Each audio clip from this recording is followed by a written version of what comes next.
Hello అండి, అందరికీ నమస్కారం. ఇవాళ నేను మీకు చూపిస్తున్న టెంపుల్ వచ్చేసరికి జిల్లెళ్ళముడి అమ్మవారి టెంపుల్ అండి. ఇది మనకి బాపట్ల నుంచి 15 కిలోమీటర్ల దూరంలో అయితే ఉంటుందండి. ఈ టెంపుల్కి అయితే ఒక విశిష్టత అయితే ఉందండి. ఆ విశిష్టత ఏంటి అంటే, ఈ టెంపుల్కి అసలు ఎవరు వచ్చినా కానీ లేదు అనకుండా కుల మత భేద పెద్ద చిన్న ఇలాంటి తేడాలు ఏమీ లేకుండా ప్రతి ఒక్కరికి కడుపు నిండా అయితే అన్నం పెట్టే పంపిస్తారండి. ఇక్కడ అమ్మవారి సిద్ధాంతం కూడా అదే. ఎవరు వచ్చినా కానీ ఆకలితో అయితే పంపించరు. ఇప్పుడు ముందైతే నేను మీకు నాగేంద్ర స్వామి, శివుడు అండ్ అలాగే గణపతి స్వాములను అయితే చూపిస్తున్నానండి. అవి చూసిన తర్వాత అమ్మ పాదుకులు ఇలా అన్నీ ప్రతిదీ నేను చూపిస్తున్నాను. అసలు ఈ టెంపుల్లో అమ్మ అని ఎందుకు అంటారు, ఆవిడ ఎవరు ఏంటి అనేది కూడా నేను మీకు చెప్తాను. ఈ టెంపుల్లో ఉన్న అమ్మవారి పేరైతే అనసూయ అండి. వారి తల్లిదండ్రుల పేరు సీతాపతి శర్మ అలాగే రంగమ్మ అండి తల్లి పేరు.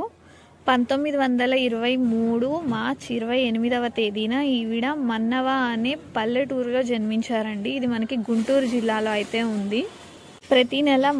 ప్రతి సంవత్సరం మే 5వ తేదీన వీళ్ళ పెళ్లి రోజునైతే ఘనంగా జరుపుకుంటారండి.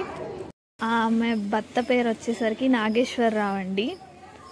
వీళ్ళు పెళ్ళైన తర్వాత జిల్లెళ్ళముడి ఊరు వచ్చేసి ఇక్కడైతే స్థిరపడిపోయారు. అమ్మని ఎవరైనా మీరు ఎవరు అని అడిగితే నేను అమ్మను, మీరు నా బిడ్డలు అని సిద్ధాంతం అయితే చెప్తారు.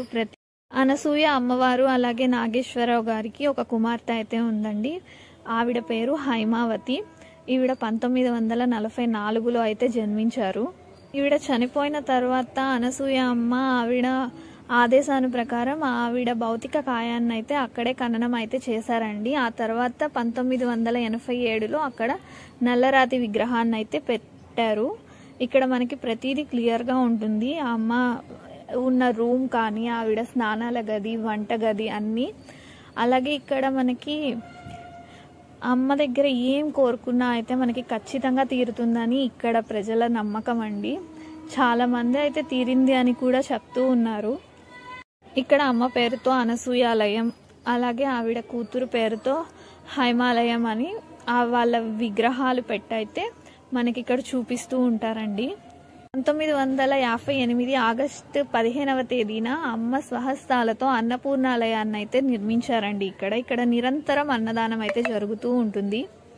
ఈ అన్నపూర్ణాలయాన్ని ప్రారంభించక ముందు కూడా మనకి నిత్య అన్నదానం జరిగేది. అలాగే ప్రారంభించిన తర్వాత కూడా ఇప్పటికీ జరుగుతూనే ఉంటుంది. ఇప్పుడు నేను చూపిస్తున్నాను కదా, ఈవిడే హైమావతి దేవి, అనసూయమ్మ కూతురు. మనకి చూడండి ఇక్కడ టెంపుల్లో చాలా చెట్లు అయితే మనకి కనిపిస్తున్నాయి కదా, ఆ చెట్ల నుంచి వచ్చే పూలనే వీళ్ళకైతే పెడతారండి. టెంపుల్లో ప్రతి చోట చూడండి ఎంత చక్కగా వాళ్ళ విగ్రహాలని పెట్టి మనకి పూజలు అయితే చేస్తున్నారు. ఇక్కడైతే ఖచ్చితంగా మీరు కోరుకున్న కోరికలు అయితే తీరుతాయంటండి. ప్రతి ఒక్కళ్ళు తప్పక అయితే విజిట్ చేయండి. ఆల్రెడీ విజిట్ చేసిన వాళ్ళు ఉంటే కమెంట్ అయితే చేయండి. ఇప్పుడు మనకి చూపిస్తుంది అనసూయ అమ్మనండి. ఈవిడ గురించే ఇప్పుడు దాకా నేను చెప్పింది. నా వీడియోని ఫస్ట్ టైం చూస్తున్న వాళ్ళైతే సబ్స్క్రైబ్ చేసుకోండి. తప్పకుండా ఈ వీడియోని చూసిన ప్రతి ఒక్కళ్ళు అయితే లైక్ చేయండి. మీరు లైక్ చేస్తేనే చాలా మందికి అయితే షేర్ అవుతుందండి. షేర్ అవుతేనే తెలియని వాళ్ళకి ఇన్ఫర్మేషన్ అయితే అందుతుందండి.